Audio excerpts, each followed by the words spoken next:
Salam alaikum, bonjour.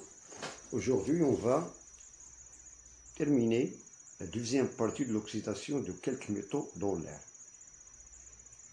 Voilà, l'oxydation d'aluminium dans l'air. Voilà.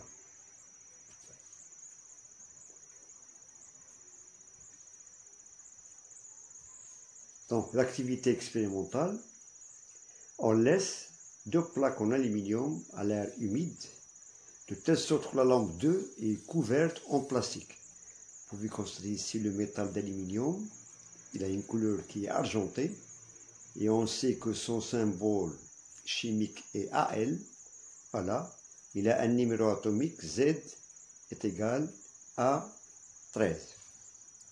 Voilà, on l'a laissé ces deux plaques. La première plaque, elle est en contact avec l'air humide.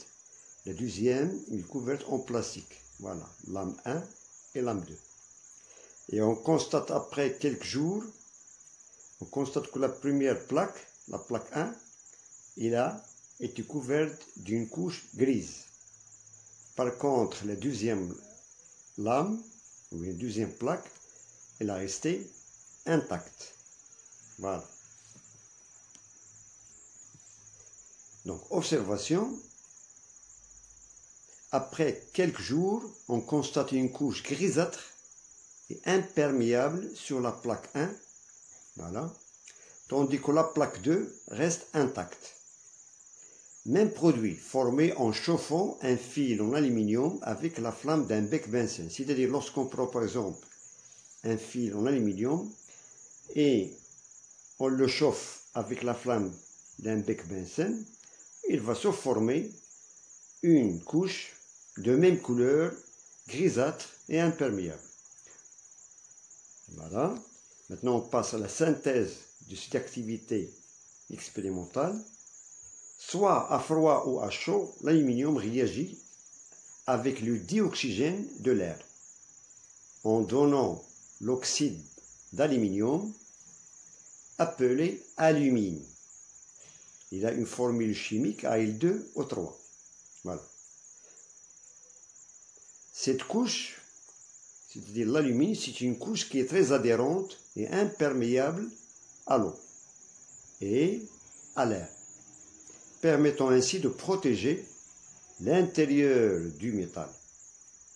Donc c'est une couche qui est tout à fait différente de la couche formée sur le fer lorsqu'il a été oxydé avec le dioxygène de l'air. On a vu précédemment que la couche qui se forme sur le fer, c'est la rouille. C'est une couche qui est corrosive. Par contre, l'alumine, le contraire, l'alumine, c'est une couche qui est protectrice. Donc, il protège l'aluminium.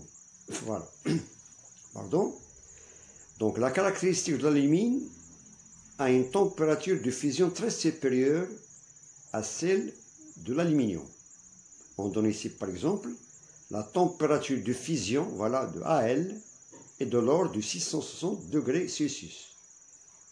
Par contre, la température de fusion de l'alumine, Al2O3, est très supérieure, c'est presque 3 fois 2100 degrés Celsius. Voilà. Donc ça, l'alumine, c'est une poudre, voilà, qui est presque grisâtre. Il a une formule Al2O3.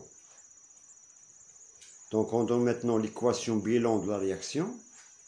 On a l'aluminium, lorsqu'il réagit avec le dioxygène, il nous donne la molécule, l'alumine Al2O3. Une équation chimique qui est équilibrée. On constate qu'on a le même nombre d'atomes d'aluminium dans les réactifs que dans les produits. De même pour les atomes d'oxygène. On a ici 3 fois 2, ça fait 6. De même, on a ici 2 fois 3, ça fait 6. Donc, l'équation est équilibrée. Voilà. Donc, je vous remercie et bon courage et à très bientôt.